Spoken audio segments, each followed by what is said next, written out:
أعوذ بالله من الشيطان الرجيم.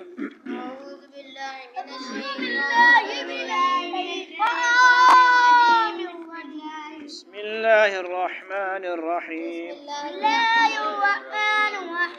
والضحى والليل إذا سجى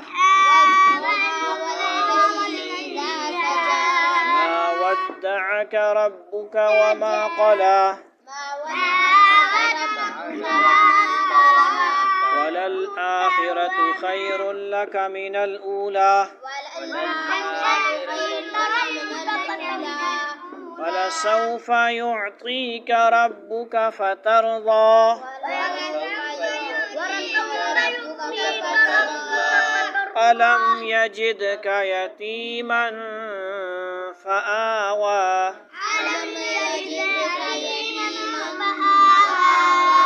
ووجدك ضالا فهدى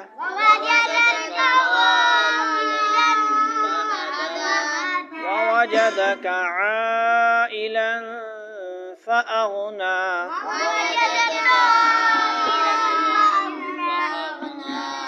فأما اليتيم فلا تقهر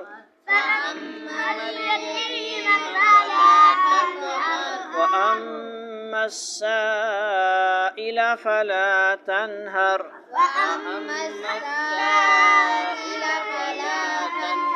وأما بنعمة ربك فحدث.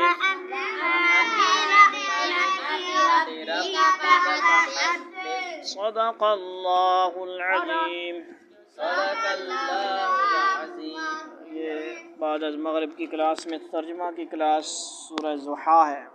ماشاءاللہ اب چھوٹی صورتیں آ رہی ہیں، اما پارہ مکمل ہونے کو ہے انشاءاللہ. پھر اس کے بعد شروع والے 10 پارے انشاءاللہ اللہ تعالیٰ سے امید ہے کہ وہ بھی ہو جائیں گے.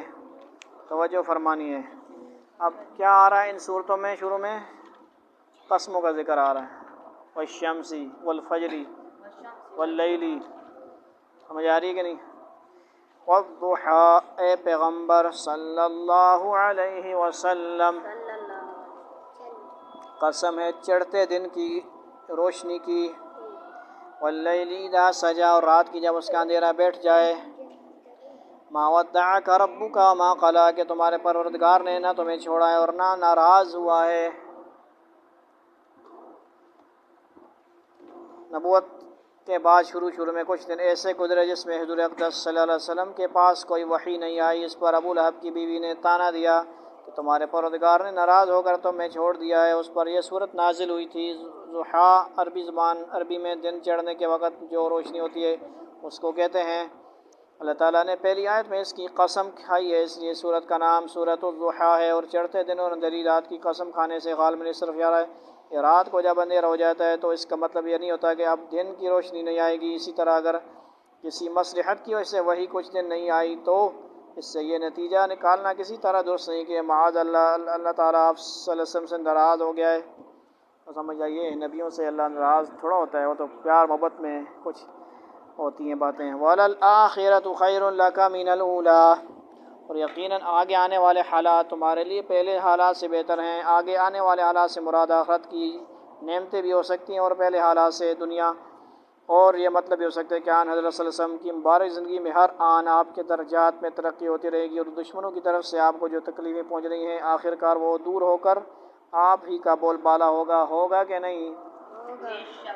چاڑے داڑھی والا دے یا بغیر داڑھی والا اذان تو ہوگی. بات سمجھو. لا الہ الا اللہ جہاں ہوگا محمد رسول اللہ بھی ہوگا. سمجھ رہے ہو بات؟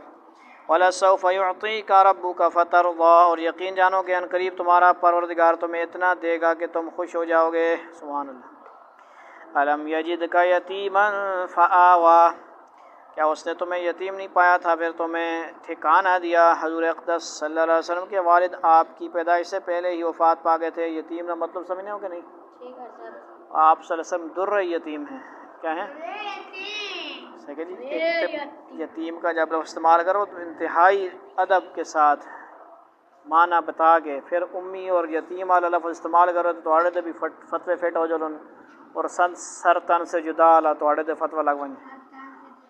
گل سمجھ گئے ہو؟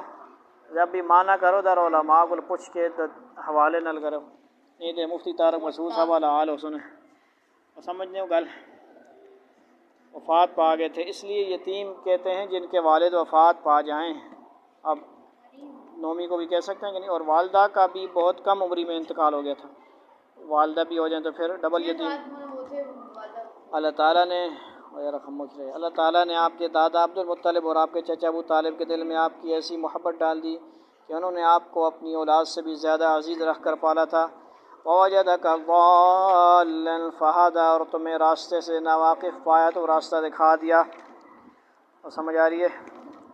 یہ آیت بھی بڑی احتیاط کے ساتھ ترجمہ کرنے والے ہوتے ہیں، اس میں بھی لڑائی جھگڑے بن جاتے ہیں، فساد بن جاتے ہیں، سمجھیے؟ ادھر کا یعنی آپ وہی نازل ہونے سے پہلے شریعت کے احکام سے ناواقف تھے، اللہ تعالیٰ نے وہی کے اب ناواقف تو بھی لڑائی جھگڑا بانوے سی، یعنی شریعت کا علم جو نبوت کا علم ہے کیا ہے، جو جس کا اظہار کرنا تھا وحی کے آنے سے پہلے آپ کو نہیں پتہ نا، سمجھ آ رہی؟ جو آپ وہی آتی تھی تو بات پتہ لگتی تھی، غیب کی ہو جو بھی بات تھی وہ آپ کو وحی اقرا بسم ربک الذی سے پہلے نہیں پتہ تھی، اللہ تعالیٰ بتاتے تھے جو عطا ہو جاتا تھا، پھر سمجھ آ رہی ہے؟ شریعت عطا فرمائی اللہ تعالیٰ نے، وحی کے ذریعے آپ کو شریعت عطا فرمائی۔ نہیں، اس بعض روایت میں کچھ ایسے واقعات بیان فرمائے ہوئے ہیں جن میں آپ کسی سفر کے دوران راستہ بھول گئے تھے، یہ بھی یاد رکھو۔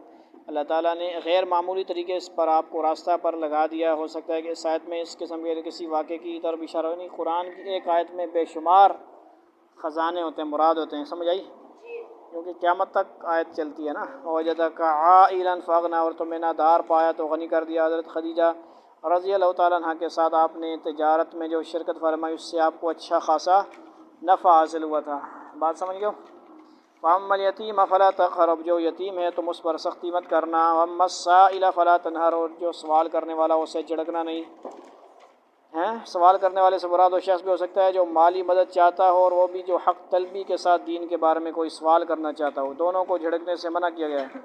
اگر کوئی عذر ہو تو نرمی سے معذرت کر لینی چاہیے، لازمی نہیں آؤ بھی جاؤ اتنے خزانہ کھلے آئے تھے لوٹو، سمجھاؤ بھی اساں بھائی جو کے در اور کام کر، اساں کو اپنا نہیں بڑا مشغول نہ گزارا ہونا ہے۔ وَأَمَّا بِنِعْمَتِ رَبِّكَ فَحَدِّثْ، اور جو تمہارے پروردگار کی نعمت ہے اس کا تذکرہ کرتے رہنا۔ آپ صلی اللہ علیہ وسلم کی تو شان جدا ہے نا، آپ تو کسی کو نہ نہیں بولتے تھے، پتہ بھی ہے مانگنے والا کیا ہے جی، چکری ہے، ایسی پیشور ہے لیکن مانگ رہا ہے، آپ صلی اللہ علیہ وسلم اس کو بھی دیتے تھے۔